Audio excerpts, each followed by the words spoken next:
मेरे प्रिय मित्रों, आज रविवार का दिन सभी के लिए शुभ मंगलमय हो। सूर्य देव सभी की मनोकामनाओं को पूर्ण करें। आज सबका दिन शुभ मंगलमय हो। दोस्तों, क्या आप भी अपने जीवन में लगातार परेशानियों और कष्टों से जूझ रहे हैं? क्या हर रास्ता बंद सा लगता है और मन में शांति की जगह बेचैनी ने घर कर लिया है? तो रुकिए, आज आपके लिए सिर्फ एक मंत्र, जी हाँ, सिर्फ एक मंत्र आपके जीवन की हर मुश्किलों को खुशियों से भर सकता है। दोस्तों, जिस घर में हमेशा क्लेश रहता हो, वहाँ माँ लक्ष्मी कभी निवास नहीं करती। अगर आप भी तहे दिल से चाहते हैं कि आपके घर में भी धन की वर्षा हो, माँ लक्ष्मी सदैव आपके घर में विराजमान हो, तो इस मंत्र को रोज़ाना 108 बार जाप करें। अगर आप जाप नहीं कर सकते तो कोई बात नहीं, आप अपने मोबाइल में सिर्फ 5 मिनट के लिए इसे लगाकर छोड़ दें, क्योंकि यह कोई साधारण मंत्र नहीं है।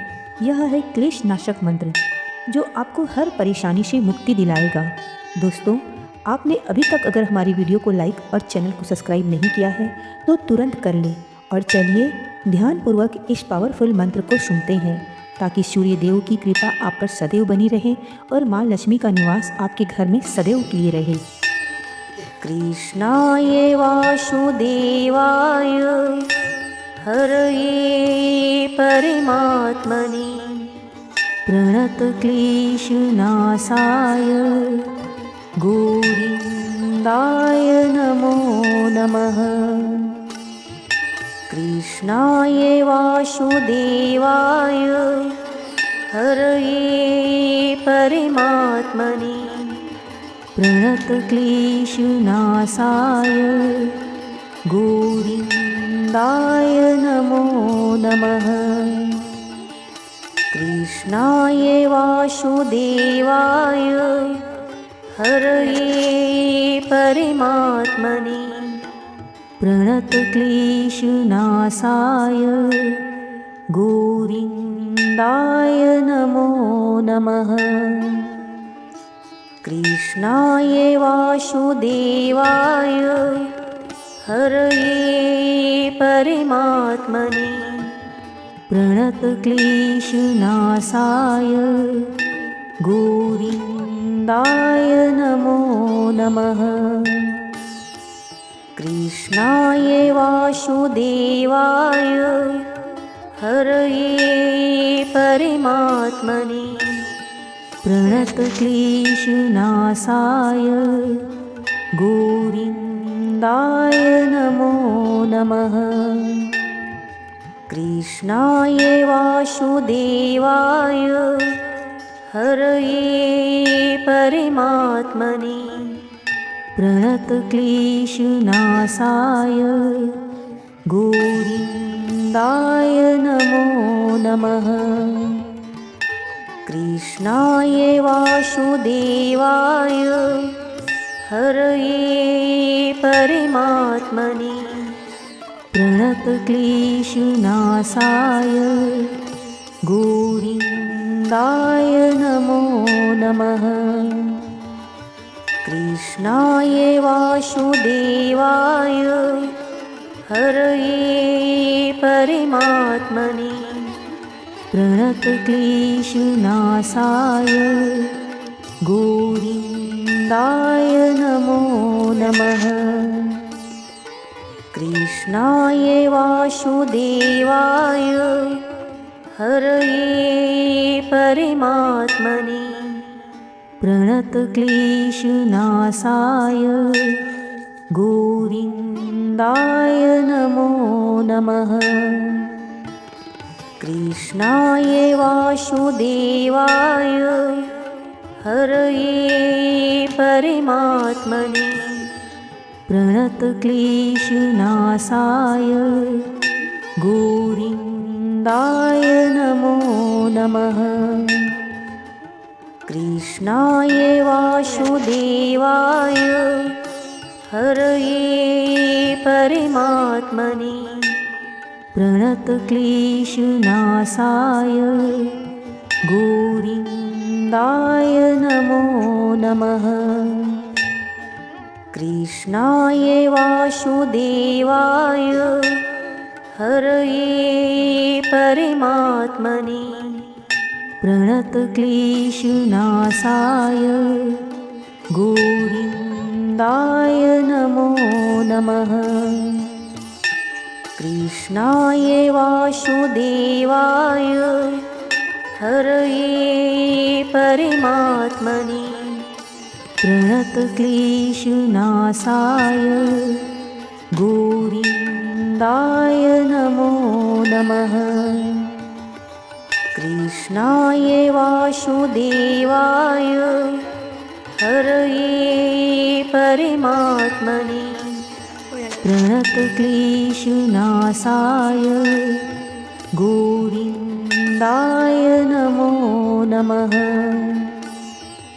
कृष्णाय वासुदेवाय हरये परमात्मने प्रणतक्लेशनाशाय गोविन्दाय नमो नमः।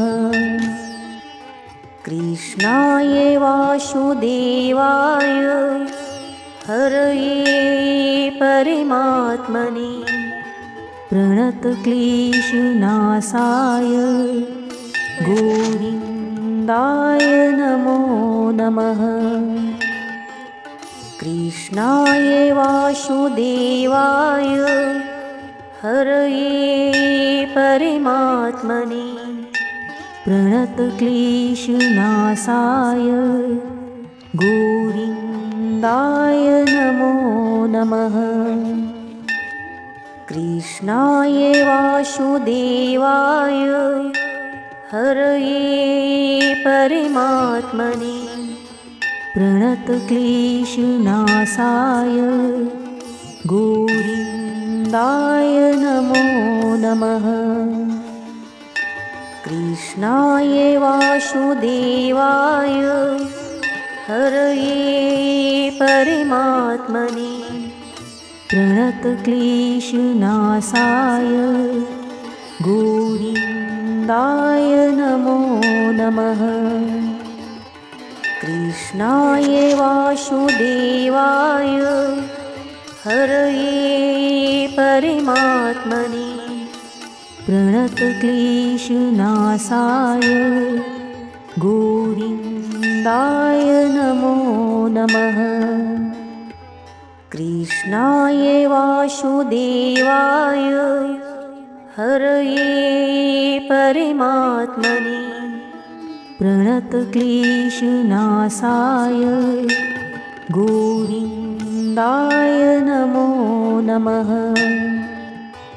कृष्णाय वासुदेवाय हरये परमात्मने प्रणतक्लेशनाशाय गोविन्दाय नमो नमः। कृष्णाय वासुदेवाय हरये परमात्मने प्रणतक्लेशनाशाय गोविन्दाय नमो नमः। कृष्णाय वासुदेवाय हरये परमात्मने प्रणतक्लेशनाशाय गोविन्दाय नमो नमः। कृष्णाय वासुदेवाय हरये परमात्मने प्रणतक्लेशनाशाय गोविन्दाय नमो नमः। कृष्णाय वासुदेवाय हरये परमात्मने प्रणतक्लेशनाशाय गोविन्दाय नमो नमः। कृष्णाय वासुदेवाय हरये परमात्मने प्रणतक्लेशनाशाय गोविन्दाय नमो नमः। कृष्णाय वासुदेवाय हरये परमात्मने प्रणतक्लेशनाशाय गोविन्दाय नमो नमः। कृष्णाय वासुदेवाय हरये परमात्मने प्रणतक्लेशनाशाय गोविन्दाय नमो नमः। कृष्णाय वासुदेवाय हरये परमात्मने प्रणतक्लेशनाशाय गोविन्दाय नमो नमः। कृष्णाय वासुदेवाय हरये परमात्मने प्रणतक्लेशनाशाय गोविन्दाय नमो नमः। कृष्णाय वासुदेवाय हरये परमात्मने प्रणतक्लेशनाशाय गोविन्दाय नमो नमः।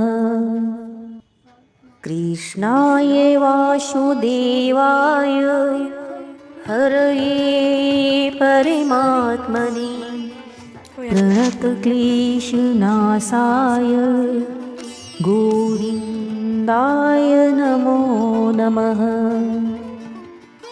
कृष्णाय वासुदेवाय हरये परमात्मने प्रणतक्लेशनाशाय गोविन्दाय नमो नमः। कृष्णाय वासुदेवाय हरये परमात्मने प्रणतक्लेशनाशाय गोविन्दाय नमो नमः। कृष्णाय वासुदेवाय हरये परमात्मने प्रणतक्लेशनाशाय गोविन्दाय नमो नमः। कृष्णाय वासुदेवाय हरये परमात्मने प्रणतक्लेशनाशाय गोविन्दाय नमो नमः।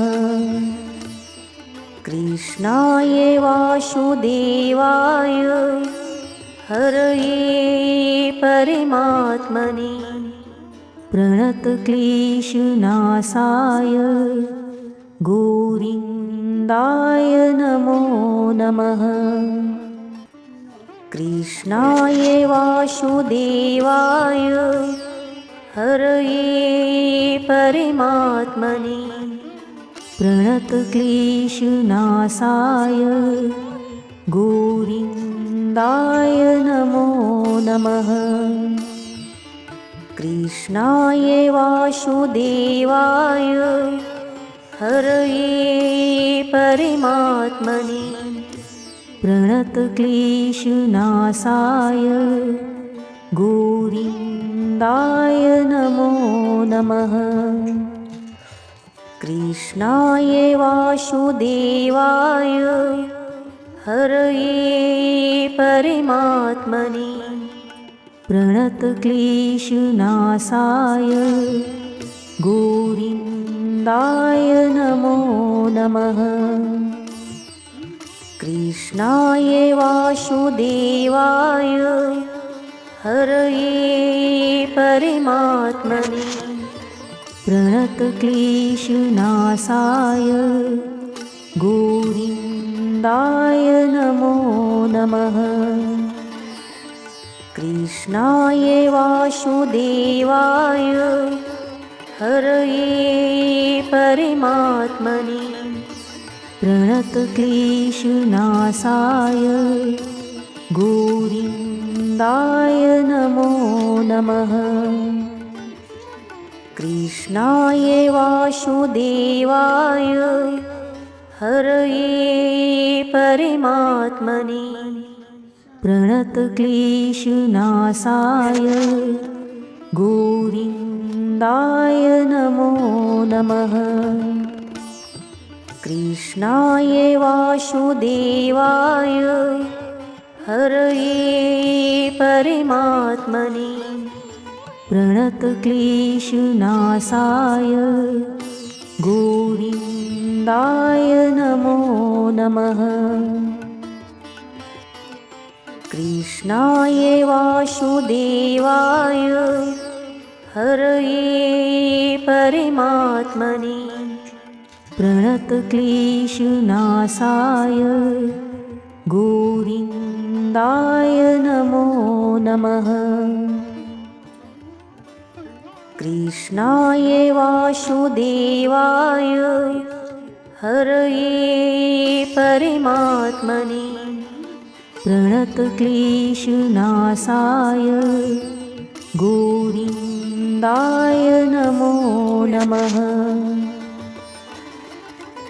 कृष्णाय वासुदेवाय हरये परमात्मने प्रणतक्लेशनाशाय गोविन्दाय नमो नमः।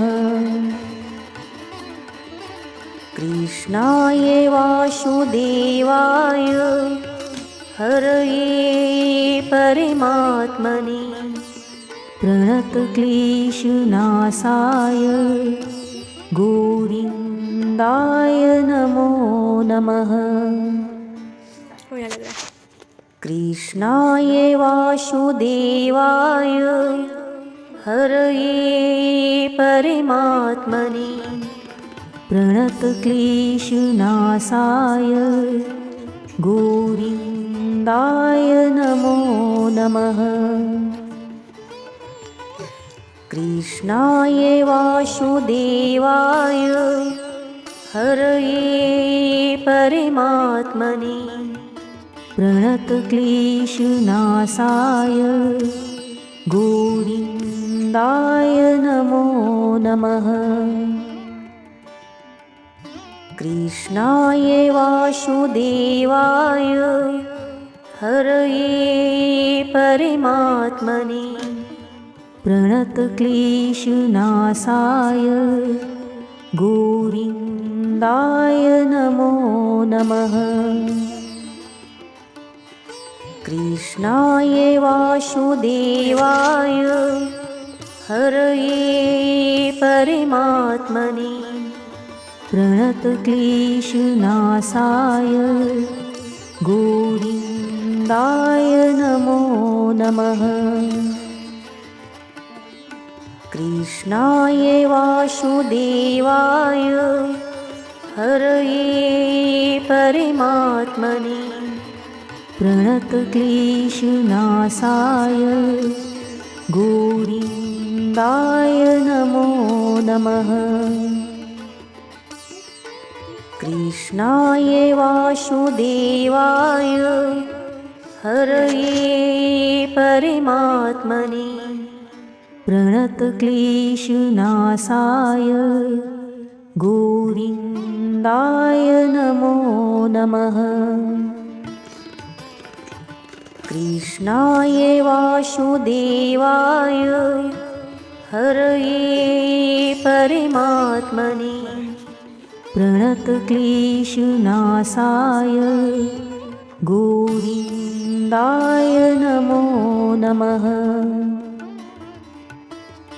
कृष्णाय वासुदेवाय हरये परमात्मने प्रणतक्लेशनाशाय गोविन्दाय नमो नमः। कृष्णाय वासुदेवाय हरये परमात्मने प्रणतक्लेशनाशाय गोविन्दाय नमो नमः। कृष्णाय वासुदेवाय हरये परमात्मने प्रणतक्लेशनाशाय गोविन्दाय नमो नमः। कृष्णाय वासुदेवाय हरये परमात्मने प्रणतक्लेशनाशाय गोविन्दाय नमो नमः। कृष्णाय वासुदेवाय हरये परमात्मने प्रणतक्लेशनाशाय गोविन्दाय नमो नमः। कृष्णाय वासुदेवाय हरये परमात्मने प्रणतक्लेशनाशाय गोविन्दाय नमो नमः।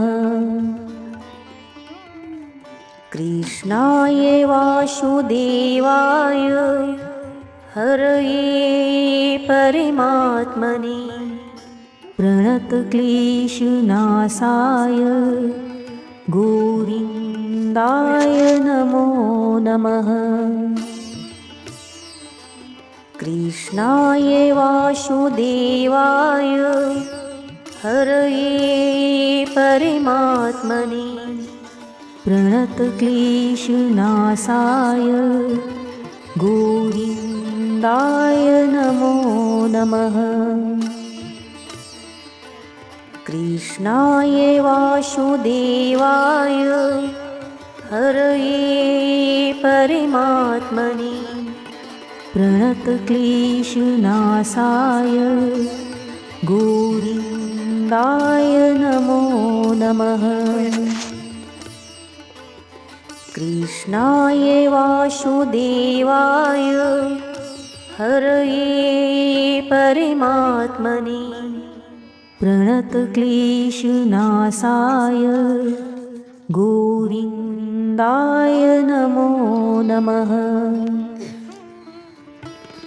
कृष्णाय वासुदेवाय हरये परमात्मने प्रणतक्लेशनाशाय गोविन्दाय नमो नमः। कृष्णाय वासुदेवाय हरये परमात्मने प्रणतक्लेशनाशाय गोविन्दाय नमो नमः। कृष्णाय वासुदेवाय हरये परमात्मने प्रणतक्लेशनाशाय गोविन्दाय नमो नमः। कृष्णाय वासुदेवाय हरये परमात्मने प्रणतक्लेशनाशाय गोविन्दाय नमो नमः। कृष्णाय वासुदेवाय हरये परमात्मने प्रणतक्लेशनाशाय गोविन्दाय नमो नमः। कृष्णाय वासुदेवाय हरये परमात्मने प्रणतक्लेशनाशाय गोविन्दाय नमो नमः। कृष्णाय वासुदेवाय हरये परमात्मने प्रणतक्लेशनाशाय गोविन्दाय नमो नमः। कृष्णाय वासुदेवाय हरये परमात्मने प्रणतक्लेशनाशाय गोविन्दाय नमो नमः। कृष्णाय वासुदेवाय हरये परमात्मने प्रणतक्लेशनाशाय गोविन्दाय नमो नमः। कृष्णाय वासुदेवाय हरये परमात्मने प्रणतक्लेशनाशाय गोविन्दाय नमो नमः।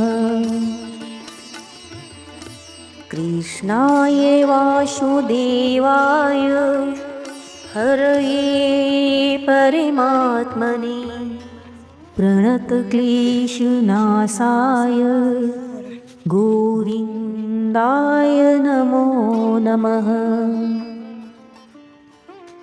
कृष्णाय वासुदेवाय हरये परमात्मने प्रणतक्लेशनाशाय गोविन्दाय नमो नमः। कृष्णाय वासुदेवाय हरये परमात्मने प्रणतक्लेशनाशाय गोविन्दाय नमो नमः। कृष्णाय वासुदेवाय हरये परमात्मने प्रणतक्लेशनाशाय गोविन्दाय नमो नमः। कृष्णाय वासुदेवाय हरये परमात्मने प्रणतक्लेशनाशाय गोविन्दाय नमो नमः। कृष्णाय वासुदेवाय हरये परमात्मने प्रणतक्लेशनाशाय गोविन्दाय नमो नमः। कृष्णाय वासुदेवाय हरये परमात्मने प्रणतक्लेशनाशाय गोविन्दाय नमो नमः। कृष्णाय वासुदेवाय हरये परमात्मने प्रणतक्लेशनाशाय गोविन्दाय नमो नमः। कृष्णाय वासुदेवाय हरये परमात्मने प्रणतक्लेशनाशाय गोविन्दाय नमो नमः। कृष्णाय वासुदेवाय हरये परमात्मने प्रणतक्लेशनाशाय गोविन्दाय नमो नमः। कृष्णाय वासुदेवाय हरये परमात्मने प्रणतक्लेशनाशाय गोविन्दाय नमो नमः। कृष्णाय वासुदेवाय हरये परमात्मने प्रणतक्लेशनाशाय गोविन्दाय नमो नमः। कृष्णाय वासुदेवाय हरये परमात्मने प्रणतक्लेशनाशाय गोविन्दाय नमो नमः। कृष्णाय वासुदेवाय हरये परमात्मने प्रणतक्लेशनाशाय गोविन्दाय नमो नमः। कृष्णाय वासुदेवाय हरये परमात्मने प्रणतक्लेशनाशाय गोविन्दाय नमो नमः। कृष्णाय वासुदेवाय हरये परमात्मने प्रणतक्लेशनाशाय गोविन्दाय नमो नमः। कृष्णाय वासुदेवाय हरये परमात्मने प्रणतक्लेशनाशाय गोविन्दाय नमो नमः। कृष्णाय वासुदेवाय हरये परमात्मने प्रणतक्लेशनाशाय गोविन्दाय नमो नमः। कृष्णाय वासुदेवाय हरये परमात्मने प्रणतक्लेशनाशाय गोविन्दाय नमो नमः। कृष्णाय वासुदेवाय हरये परमात्मने प्रणतक्लेशनाशाय गोविन्दाय नमो नमः। कृष्णाय वासुदेवाय हरये परमात्मने प्रणतक्लेशनाशाय गोविन्दाय नमो नमः। कृष्णाय वासुदेवाय हरये परमात्मने प्रणतक्लेशनाशाय गोविन्दाय नमो नमः। कृष्णाय वासुदेवाय हरये परमात्मने प्रणतक्लेशनाशाय गोविन्दाय नमो नमः। कृष्णाय वासुदेवाय हरये परमात्मने प्रणतक्लेशनाशाय गोविन्दाय नमो नमः।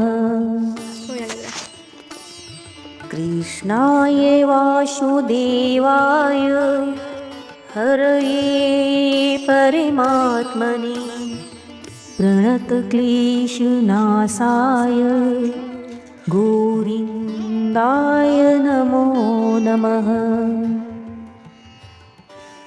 कृष्णाय वासुदेवाय हरये परमात्मने प्रणतक्लेशनाशाय गोविन्दाय नमो नमः। कृष्णाय वासुदेवाय हरये परमात्मने प्रणतक्लेशनाशाय गोविन्दाय नमो नमः। कृष्णाय वासुदेवाय हरये परमात्मने प्रणतक्लेशनाशाय गोविन्दाय नमो नमः। कृष्णाय वासुदेवाय हरये परमात्मने प्रणतक्लेशनाशाय गोविन्दाय नमो नमः। कृष्णाय वासुदेवाय हरये परमात्मने प्रणतक्लेशनाशाय गोविन्दाय नमो नमः। कृष्णाय वासुदेवाय हरये परमात्मने प्रणतक्लेशनाशाय गोविन्दाय नमो नमः। कृष्णाय वासुदेवाय हरये परमात्मने प्रणतक्लेशनाशाय गोविन्दाय नमो नमः।